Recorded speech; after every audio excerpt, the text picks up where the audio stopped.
আজ সরিষাবাড়ী হানাদার মুক্ত দিবস। ১৯৭১ সালের এই দিনে মিত্রবাহিনীর সহায়তায় বীর মুক্তিযোদ্ধারা পাকিস্তানি হানাদার বাহিনীর কবল থেকে তৎকালীন জামালপুর মহকুমার সরিষাবাড়ী থানা শত্রুমুক্ত হয়।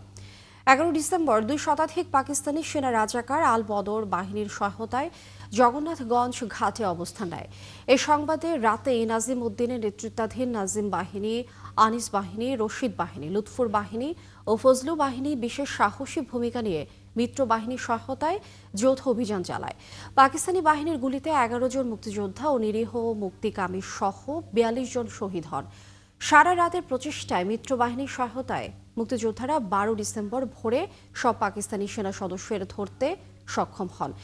ওই দিনই বীর মুক্তিযোদ্ধারা ঐতিহাসিক গৌরীশঙ্কর মাঠে আনুষ্ঠানিকভাবে বাংলাদেশের পতাকা উত্তোলন করে।